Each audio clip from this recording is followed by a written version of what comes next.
Por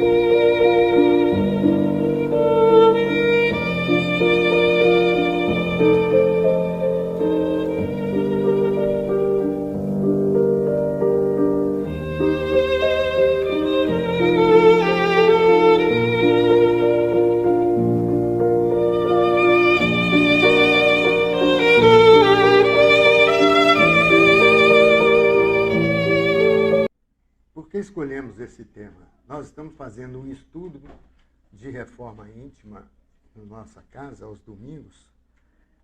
Aliás, o material que eu estou usando aqui é feito em conjunto, é a ajuda de todos que estão colaborando com o nosso trabalho aqui no domingo.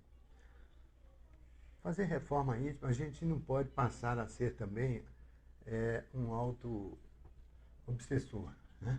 Achar que eu sou infeliz, eu sou incapaz, né? Isso é uma atitude que muitas vezes impede a nossa evolução, o nosso progresso. A gente fica se autopunindo e... Hein? Pensei que você estava falando comigo. E acaba a gente não avançando naquilo que nós nos propusemos fazer. Nós encarnamos com um propósito. E por que a gente desvia e fracassa às vezes? O número de encarnações que nós voltamos para casa sem cumprir o que prometemos é muito maior do que a que nós conseguimos fazer com sucesso. Eu peço a Deus que essa seja a melhor encarnação nossa, que a gente consiga realmente voltar para casa e ter cumprido pelo menos parte do programa que projetamos para essa existência. Então, antes de entrar nisso, reforma íntima me arremete assim, Paulo. Ninguém mais que Paulo nos ensinou, até no seu momento, quando caiu. A expressão que eu pensava que era mineira, que o cara caiu do cavalo, não é daquela época, quando Paulo caiu do cavalo, né? Já ia para Damasco para fazer aquele estrago. E aí ele viu aquela luz maravilhosa, no meio-dia, uma luz que ofuscou o sol e o cegou. E ele caiu. Ele não sentiu nem a dor da pancada da queda no chão. Mas eu imagino que passou na cabeça dele, porque ele perguntou: o que queres que eu faça? Quem é? Eu sou aqui. Você está perseguindo o meu pessoal, né? Eu fico imaginando a reforma que ele teve que fazer ali imediatamente de todos os seus propósitos, porque ele era firme. Sim, sim, não, não. Nada de morno, ou quente ou frio. Paulo era assim. Por isso que ele era o vaso escolhido, preparado para fazer. E ele, então, fez a sua reforma íntima, a ponto de chegar no final da sua jornada, ele poder dizer assim: já não sou eu que vivo, é o Cristo que vive em mim. Meu Deus, vai demorar para nós fazermos uma reforma desse tamanho. Mas ele deixou essa fala e mostrou que durante essa jornada é difícil a caminhada. Porque, ó Senhor, porque todo o bem que eu quero eu não faço e o mal que eu não quero ainda faço. Não é conosco a mesma coisa que acontece? A gente não faz tudo que sabe que tem que fazer. Mas sabe o que tem que ser feito, que aquilo, nada do que nós vamos falar aqui é novidade. Sinto avisá-los, são coisas de 2000 anos que a gente está revendo, tentando ver se fixamos em nossa mente, nosso coração e nosso espírito. A abordagem que a espiritualidade procura dar das diversas modalidades. Às vezes a pessoa não se afiniza com uma casa, mas afiniza com outra mensagem. Ele vai para a igreja, prefere um pastor fulano de tal, mas ele tem que entender a mensagem, desde que ela o modifique para melhor. Porque se for para continuar do mesmo jeito, a religião que não me liga com o Senhor, que não faz reforma nenhuma em mim. Isso nós estamos fazendo há milênios. Né? Me lembra também Pedro, né? Pedro viveu com Jesus tanto tempo e negou Jesus no final. Quer dizer que ele ainda não tinha entendido bem a sua missão e a missão de Jesus. Não tinha. Mas daquele momento que ele caiu em si, na terceira, falou, mas peraí, ele falou que antes que o galo cante, eu vou negá-lo 3 vezes. E eu acabei de negá-lo pela terceira vez. Nunca mais o Pedro foi o mesmo. Pedro mudou. Dali para frente. Tanto mudou que dos primeiros milagres que aconteceram foi Pedro e João, né, na igreja, na Porta Formosa. No templo, né, na Porta Formosa. Já fazendo, começou a fase dele, ele fez muitos milagres. Então nós estamos nessa fase. A gente sabe o que tem que ser feito, mas ainda não consegue fazer. Os atrativos do mundo e os compromissos, a luta, nos tira do sério.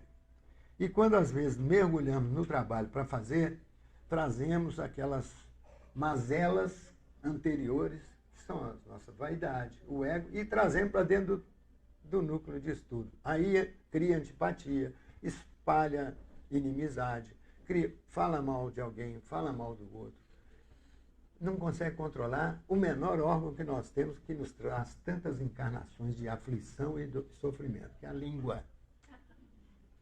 Língua é um negócio danado. Que quantas vezes... Não é bem isso que eu queria dizer, não me interprete mal, não sei o que. Te contei, não, fulana. Né? Ih, menina. Então nós temos essa facilidade de sermos juízes severos com o próximo, e julgar. Nós julgamos 24 horas por dia.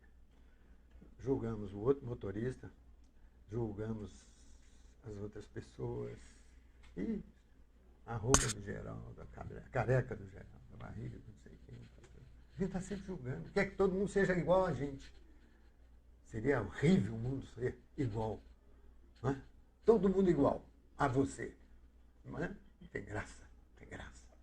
A beleza da natureza, da vida, é esse aprendizado que a gente tem que fazer com as nossas diferenças culturais, né, de diversas diferenças. Então, nós buscamos aqui, André Luiz falando assim, o vencedor é o que vence a si mesmo, porque esse, sim, é o nosso maior inimigo. Nós fomos talhados para vencer, senão não reencarnava. Ninguém reencarna para perder. A espiritualidade é aposta. É uma aposta. Você tem certeza, Geraldo? Olha lá. Você acha que está preparado? Não, pode me dar isso, pode me dar aquilo. A gente pede mais do que consegue fazer. Chega aqui e não faz nem o que deveria e ainda arruma mais dívida. Ainda arruma problemas maiores. Muitos voltam para casa pior do que quando reencarnaram. Por quê? Porque não tem a firmeza da fé que nós precisamos ter para os chamamentos que estão acontecendo. Eu fico impressionado com que essas crianças, que esses jovens vão enfrentar hoje. É mais do que o que nós enfrentamos. Porque na minha época, a gente identificava o maconheiro, né? A pessoa sabia, aquele cara ali fuma maconha. Então você sabia, era um, assim, você evitava. Hoje, né? Todos sabem, né? Todos vão ser convidados a experimentar uma droga. Essas crianças sofrem. Então, olha só, é uma prova difícil reencarnar hoje, não é? Sempre foi. Mas é um teste para todos nós. Passarmos incólume nesses chamamentos. Isso eu estou falando do vício, mas imagine, vou separar essas duas aqui, por favor. Senão eu vou me perder de 2 minutos. É sério. É sério. Senta aqui, ó. Senta na minha Ferrari ali, por favor. Na Ferrari, é sério. Por quê? Porque eu preciso estar conectado, senão o azar deles. Já foi um evento interessante, só vieram os desavisados, que não sabiam, né? Pensaram que vinha algum palestrante. Eu não sou palestrante, eu sou trabalhador do Cristo desde pequenininho. Nosso negócio é o trabalho. Então, vencer a si mesmo é a maior tarefa que nós temos. Minha vaidade, meu orgulho, minha prepotência de achar que tudo tem que ser do jeito que eu quero. A minha opinião é a melhor sempre. Eu não ouço a opinião dos outros. Imagina, liderar trabalhar, mesmo no seu trabalho profissional, se você for muito arrogante, os caminhos ficam áridos para você. Já não há mais espaço para esse tipo de liderança. Liderança ditatorial, violenta, agressiva, mal educada, que humilha as pessoas. Eu tenho gente aqui que trabalha aqui, que eu tenho que fazer atendimento fraterno com ela toda semana, porque o chefe maltrata ela tanto que eu não sei como é que pode acontecer numa época dessa, no terceiro milênio, ainda ter gente com essa postura, não é? De humilhar a pessoa que está trabalhando, que está servindo a ela. Então, nosso trabalho aqui é nos vencer. Se nós tivermos esse tipo de postura ainda no nosso ego, ora e vigia, meu amigo. Ou vigie e ore muito. Porque você está atraindo obsessões graves que vai te trazer pedra no caminho. E todo mundo colhe o que planta. Então, vencer a si mesmo. A preguiça. Tem gente que não consegue fazer um esforço de caridade, sair para uma obra, uma visita fraterna. Às vezes nem um parente doente, um amigo, ele tem dificuldade. Que dirá visitar um estranho? Não é? Nossa grande vantagem na minha vida foi ter conhecido espíritas de verdade, assim, cedo, né? 18, 19 anos, que não paravam de trabalhar, e a gente começou a visitar. Alguém já visitou uma unidade de câncer infantil? Hoje é mais fácil, porque muitos se curam. Em 62, 63, era 100% morte, né? A criança pegava uma leucemia ou um câncer qualquer, morria. E aí a gente começou a fazer as visitas. Isso para fazer uma reforma na minha violência, que eu sou um cara agressivo, olha que interessante. O que eu resolvia no braço era um negócio de doido, pela obsessão. Lógico que eu atraí companhias que me ajudavam. Porque eu consegui esvaziar um caminhão. Eu corri atrás do caminhão, mexeram com a dona Ives. Estava bem no começo. Eles não acharam que eu ia fazer. Eu estava tão obsediado. Aí eu já começava a falar até outra língua. Eu subi no caminhão, joguei todos eles para fora. Você arruma uma força descomunal, que é a obsessão, a ajuda espiritual. Você é capaz de fazer coisas. Eu não sei como é que eu ainda estou aqui. Porque encontrei grupo que me deu o conselho e os conselhos eu segui. Trabalhar, fazer caridade para afastar o obsessor e começar a se melhorar. E estudar a doutrina que ela vai te reformar. E você nunca mais vai fazer as coisas que você fazia. Porque quando eu cheguei nos 18 anos, eu já tinha levado tiro, facada, já tinha arrumado tanto problema que eu não precisava procurar briga, não. O cara olhava para mim e já me chamava para briga. Porque as companhias que você tem é impressionante. Impressionante. Eles induzem a gente. Eles queriam me levar, né? Não vos conformeis com este mundo, mas transformai-vos, renovando a vossa mente, a fim de poderes discernir qual é a vontade de Deus, o que é bom, agradável e perfeito. Isso Paulo falou aos romanos, aos judeus de Roma, né, na época. Já citei aqui. Eu citei o exemplo de Paulo, de Pedro. Outro que me impressiona muito é Agostinho.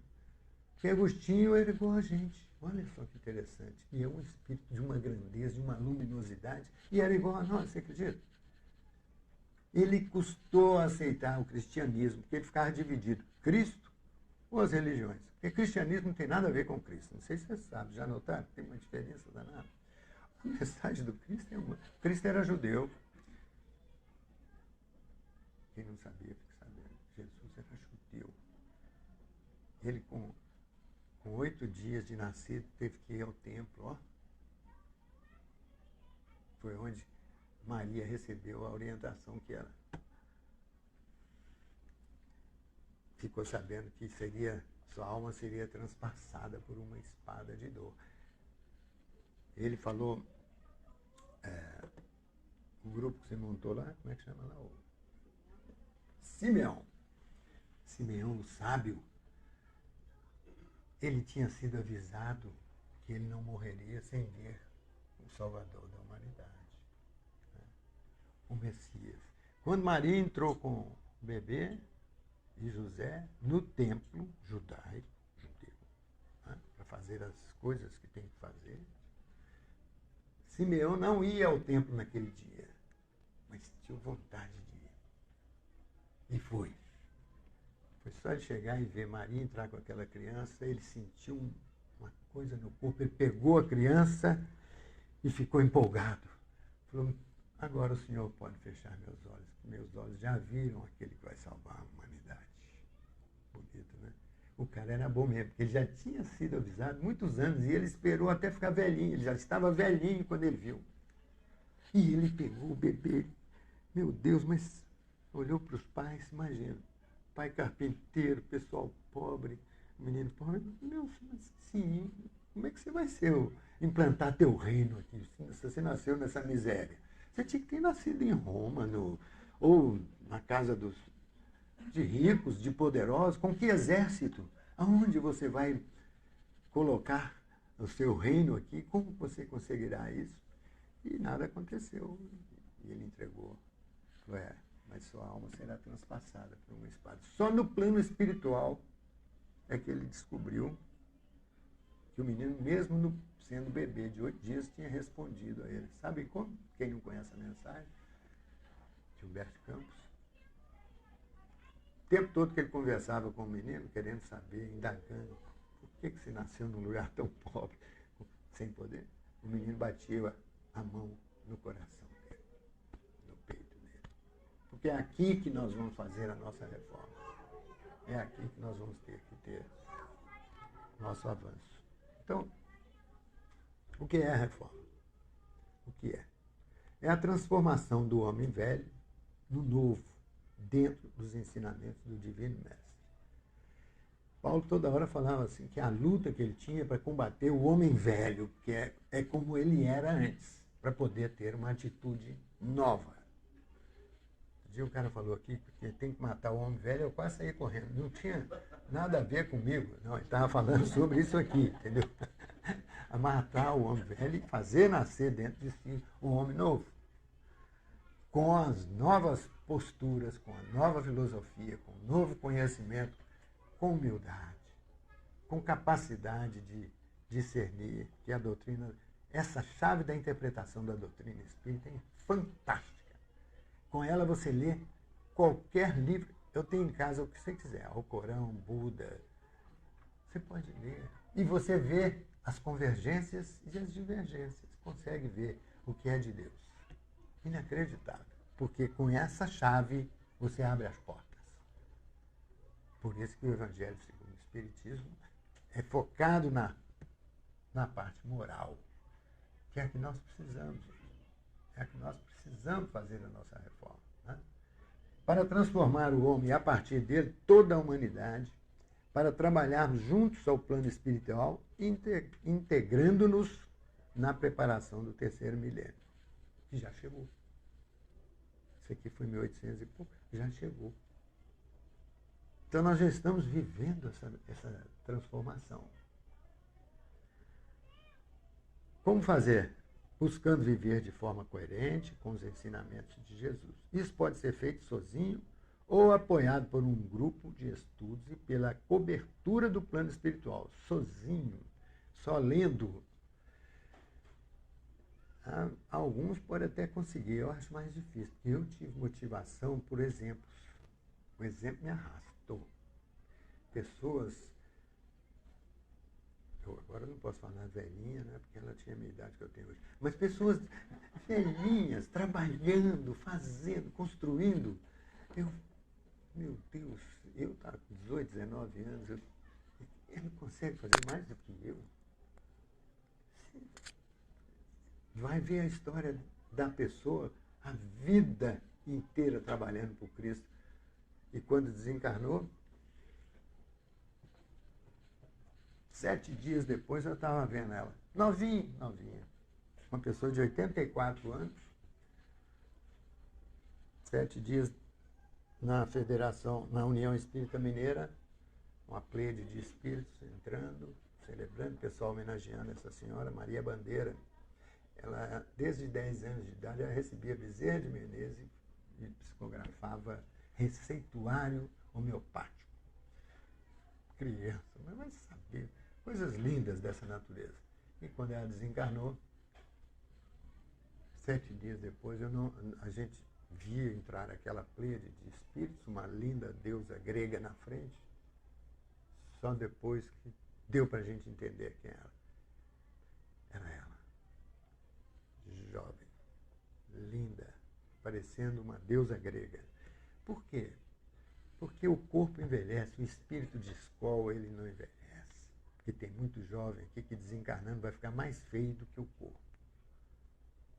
Pela inércia, pelo negativismo, pela mania de reclamar. Reclama de tudo. Eu sei que vocês não conhecem gente assim, mas eu, infelizmente, já conheci alguém. Gente, é difícil. Você fica 2 minutos do lado da pessoa, você já sai exaurido, sem energia nenhuma, porque a pessoa reclama de tudo. Tem gente que reclama.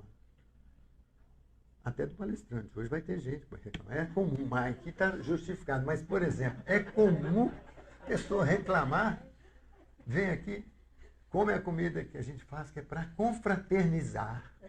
Não é não? É a gente ter um momento fraterno. Tudo. Critica a comida. Critica as pessoas.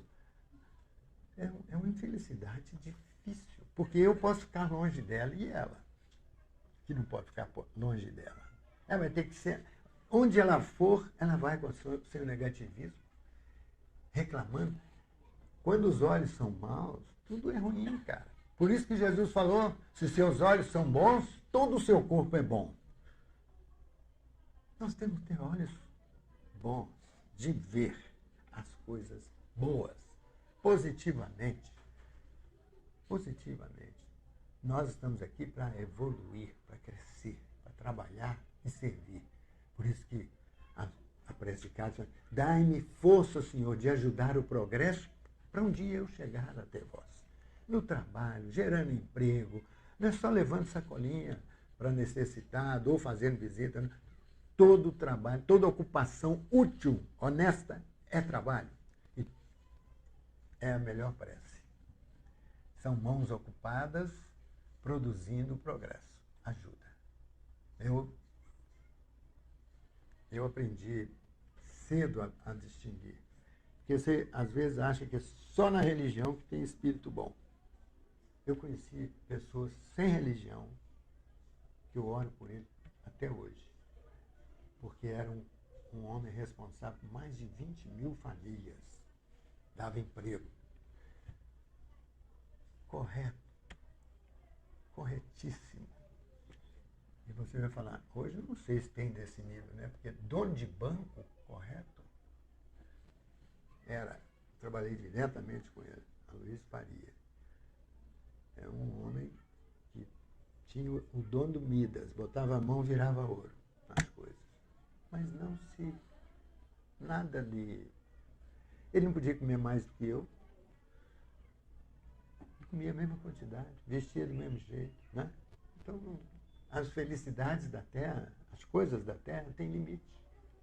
E ele, o prazer dele era ópera, música e fundação, criou muita coisa. Para mim, a postura dele de agradecimento pelo banco ter passado a vida inteira no meio de mar de lama que acontece no mercado financeiro e não ter respingado nada no banco, foi muito bonito. Eu estava nesse dia, nesse discurso dele. Então, a gente vê gente boa em todos os segmentos. Quem tem olhos de ver, verá. Agora, se tiver olho negativo, meu amigo, você acha até aqui dentro do centro. Você olha aqui e vai ver só coisa ruim. Se tiver olho de crítica, então vamos lá. Nós precisamos nos conhecer.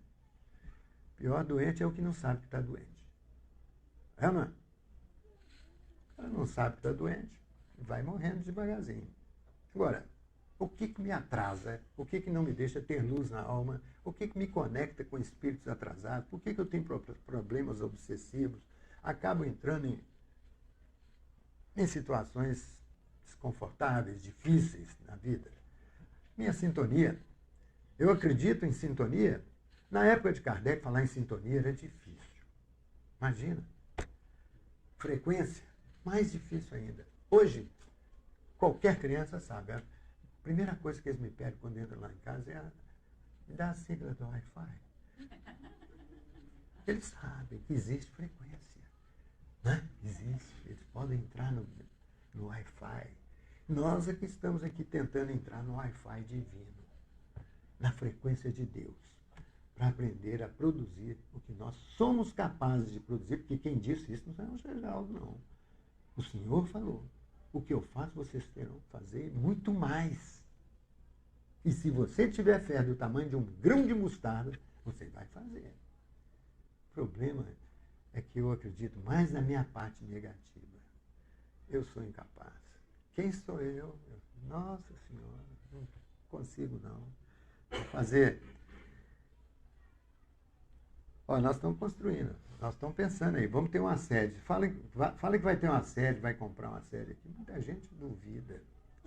E eu já passei por esses momentos algumas vezes, né? Algumas vezes. E depois as coisas acontecem. Porque quem manda em tudo. Meu pai é dono do universo. É teu pai também, olha só. Você sabia? Ele sabe teu nome. Sabia que Jesus sabe teu nome? Que Deus sabe teu nome. Te conhece. Por isso tem aquela música, eu sei que tu me sondas. Né? Ele está sempre sondando, gente. Deixa eu ver como é que o Geraldo está. Ei, Geraldo. Não tem jeito. Mas renova as oportunidades para ele, porque uma hora ele desperta. Tem um momento que a gente cai em si. Já viram essa frase? Cair em si? É aquele momento do filho pródigo. Lembra do filho pródigo? Aquele que me dá minha parte que eu vou cair no mundo aqui. Vou gastar a minha herança. Gastar a minha herança comprando só matéria. Aí vem as crises, perde o dinheiro, acaba. E olha para um judeu trabalhar com porco. Eles que nem comem porco. Na história, na parábola ali, naquela historinha, ele chegou a comer as bolotas que o porco comia. Ele falou, olha que situação que eu cheguei, meu Deus. Nem os empregados do meu pai passam o que eu estou passando. Eu vou tomar uma atitude. Vou levantar, vou caminhar, vou em direção a ele, vou pedir perdão e vou querer ser um servo dele. Eu não mereço nem ser filho. Mas ele teve que levantar. Levanta. Anda. E antes que ele chegasse ao pai, o pai estava lá de fora da casa, percebeu. O que aconteceu? Todos conhecem a passagem. O pai vai de encontro a ele. Porque o dia que nós tomarmos essa decisão, cair em si e tomar o rumo certo dele, ele vem ao nosso encontro. Opa, arrumei um copartista aqui da obra, porque ele trabalha através das nossas mãos e daqueles que despertam. Há quantos anos ele está renovando as nossas oportunidades em encarnações de pessoas que vão serem copartícipes da obra. Implantar tão logo o seu reino de amor e de fraternidade nesse vale de dor e de sofrimento. Não adianta. Ele não vai vir ele fazer. Ele usa a mão daqueles que despertaram. Porque, por enquanto, a maioria é walking dead. Jesus chegou a chamar aquele que ainda não sabe o que veio fazer de mortos. Deixai os mortos enterrar os mortos. Porque o dia que o Senhor passou, e você percebeu e você sentiu no coração, nunca mais meu coração se acomodou.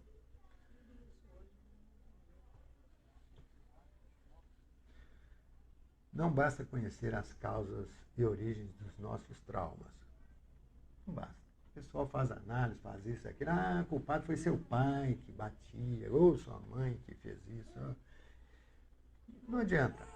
O importante agora é querer, é cada um de nós querer mudar. E nós somos capazes de mudar. O que motiva a mudança de comportamento é pensar no futuro da nossa eternidade espiritual. Para quem não acredita na eternidade é mais difícil, né? O cara que não sabe disso, ele vai querer aproveitar a vida o máximo possível, beber todas. Aí ele vai nascer na próxima encarnação com cirrose, beber precisando de fígado, fumar todas, aí ele nasce com já beber com problema no pulmão. E assim vai. A colheita é obrigatória. Nós somos livres para fazer o que quisermos. Chama-se livre-arbítrio. Nós podemos fazer o que quisermos. A colheita é obrigatória. A semeadura é livre. Então, o que motiva a mudança de comportamento é pensar no futuro da nossa eternidade espiritual.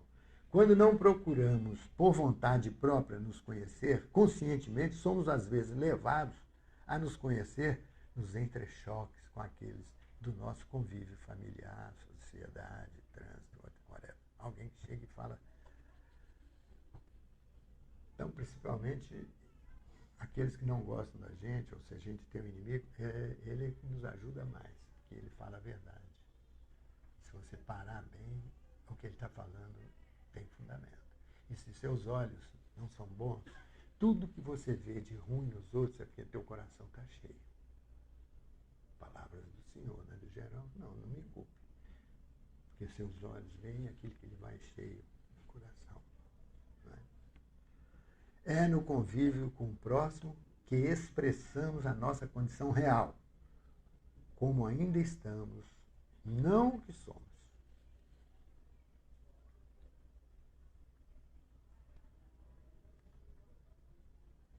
Portanto, embolou tudo aqui por quase. É porque eu fiz o negócio no Mac, no Mac, né? E a hora que põe aqui no Power, costuma dar isso. Deixemos as obras das trevas e vestamos a armadura da luz, mas vestivos do Senhor Jesus Cristo. Romanos 13, 12. IB 14. Aspirai aos dons mais altos. Aliás, olha só como é que ele encerra isso aqui.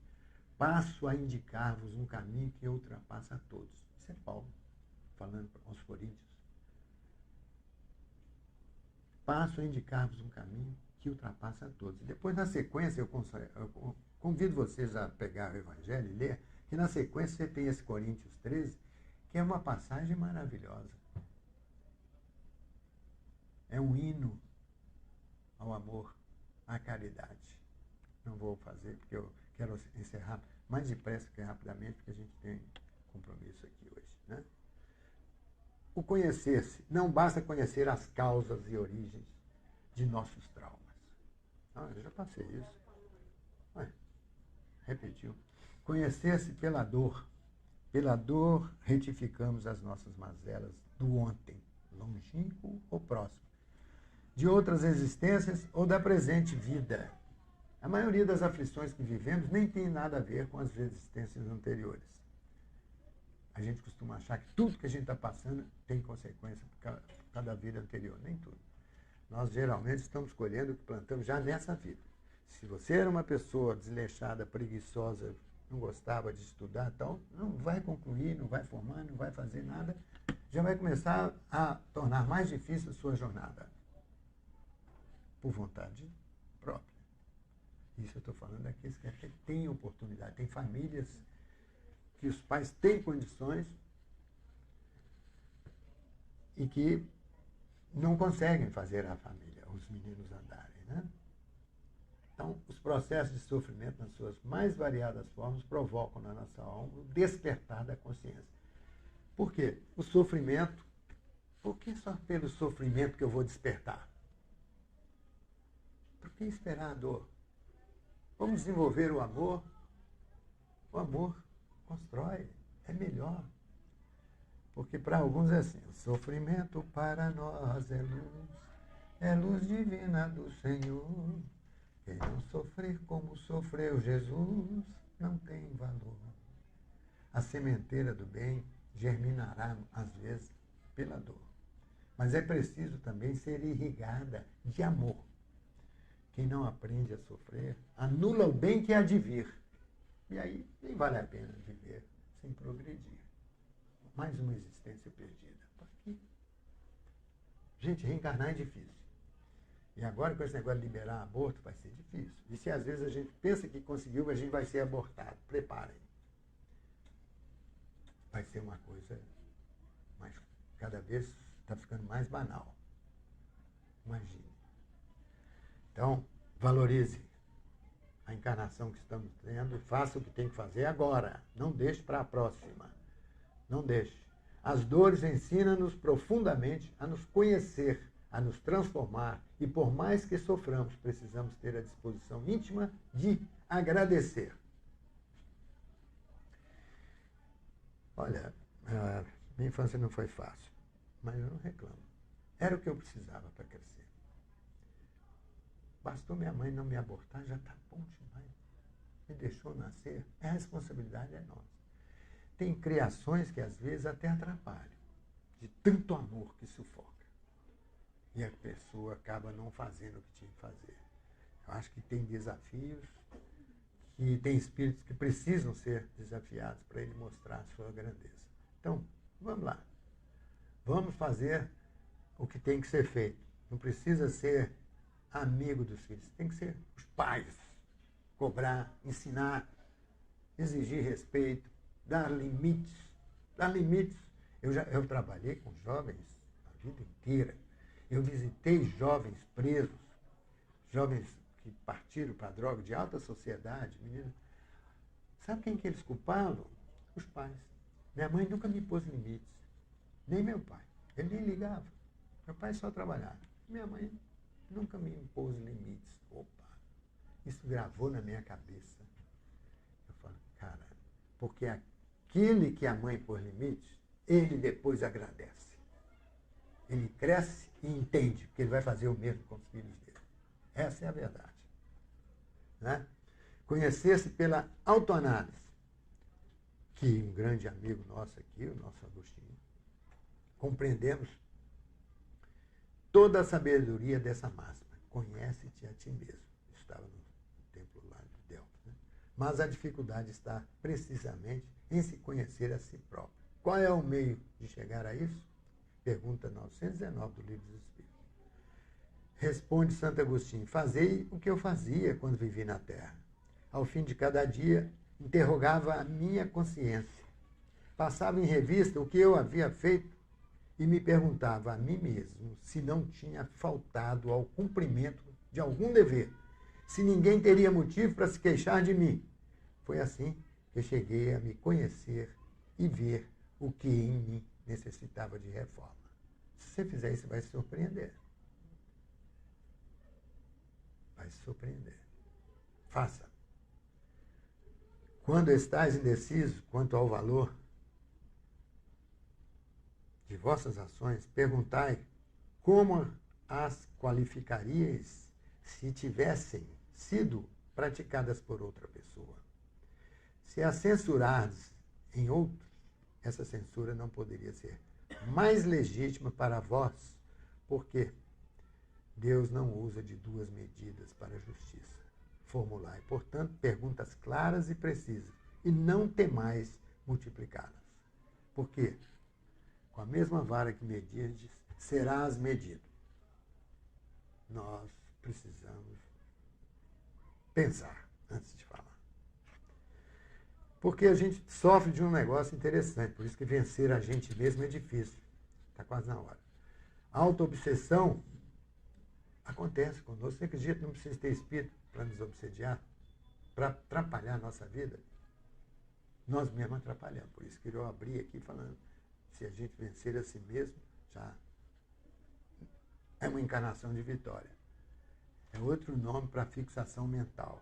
Autoobsessão é a nossa capacidade inata, mas nem sempre consciente, de nos prejudicar, mantendo em nós mesmos aquilo que nos aflige.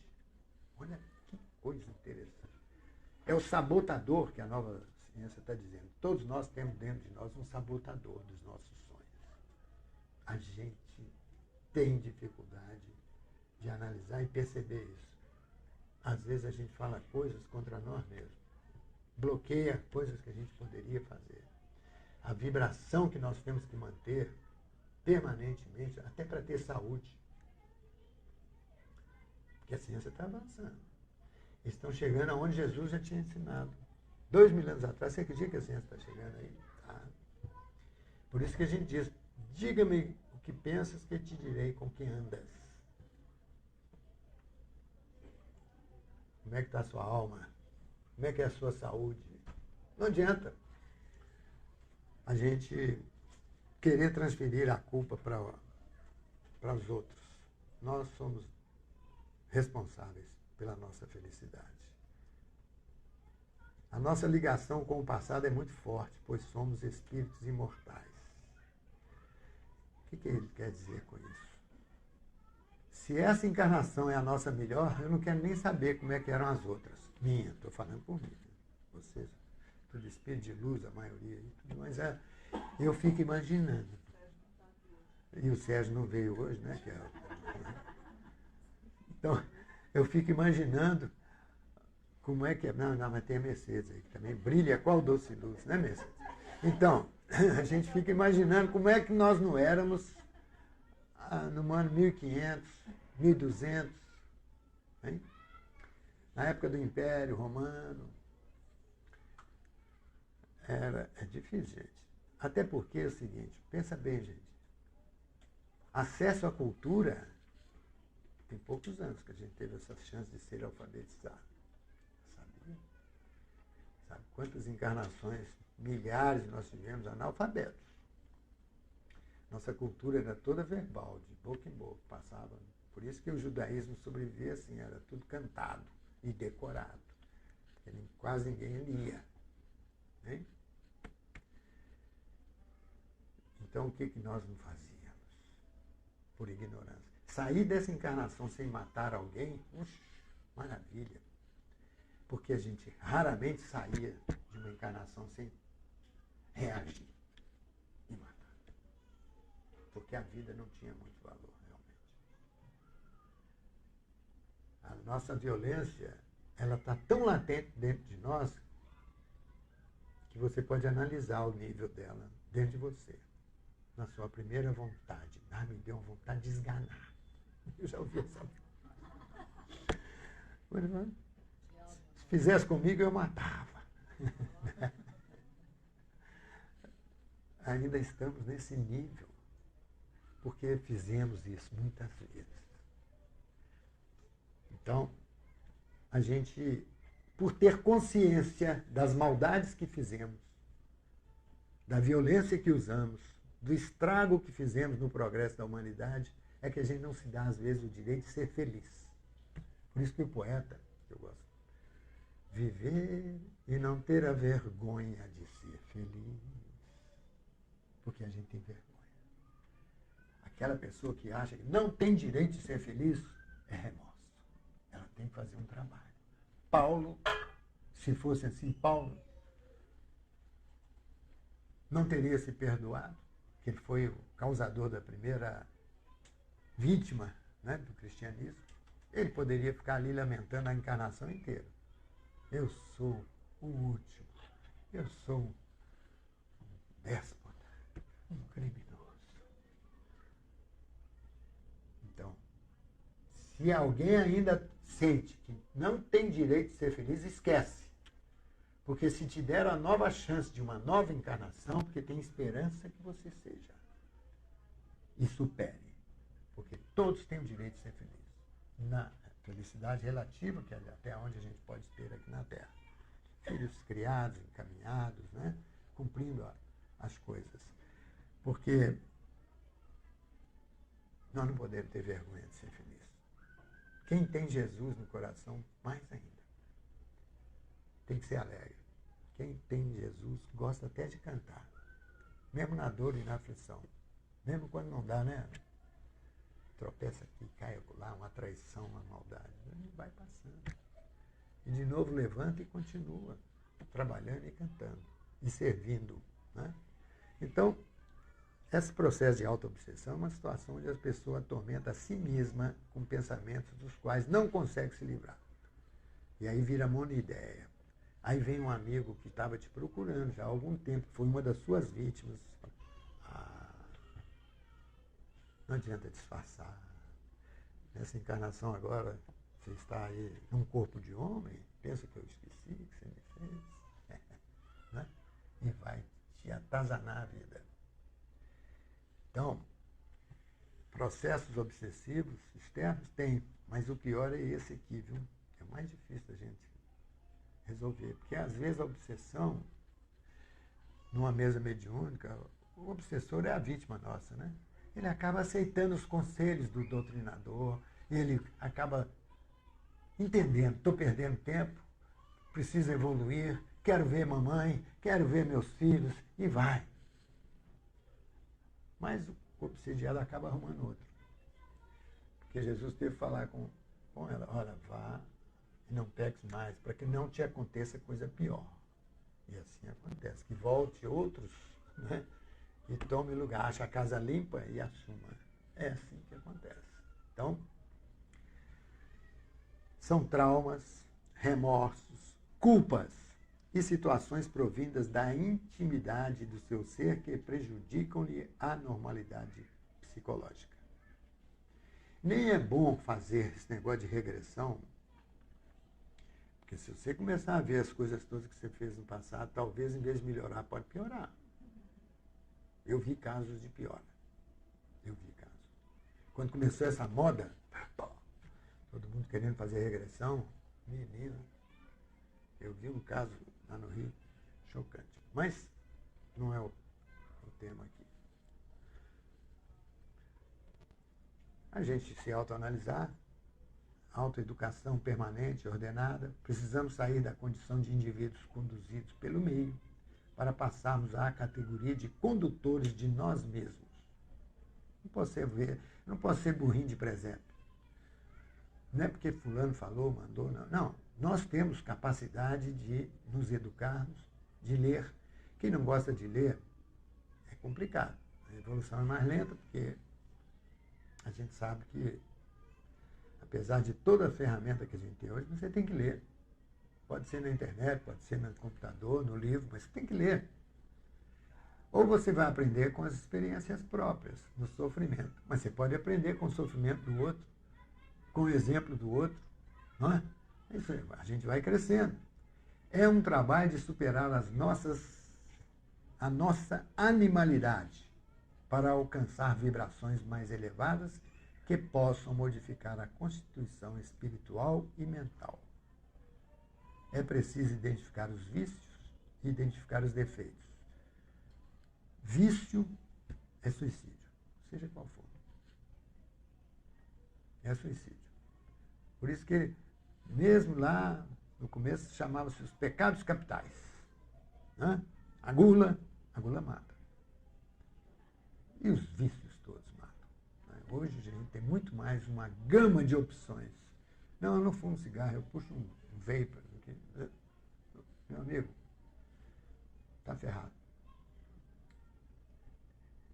André Luiz, no plano espiritual, nem sabia que era suicida. Foi 8 anos de treva e nego chamando ele de suicida. Até que ele conseguiu entender. Então, vigia e ora. E procura saber o que é certo. Fora do Cristo não há salvação. A gente tem que entender o que o Cristo quis dizer. Cristo não criou religião. Criou um modo de vida para nós fantástico. E nós, à medida que entendemos, passamos a ser copartícipe da obra dele, não ouvinte. Não burro de presépio. Não, atuante, trabalhador. Que ele precisa dele. Foi assim que ele fez, começou com aqueles 12, um errou lá, então multiplicou tanto que nós estamos aqui ouvindo a mensagem. Não é?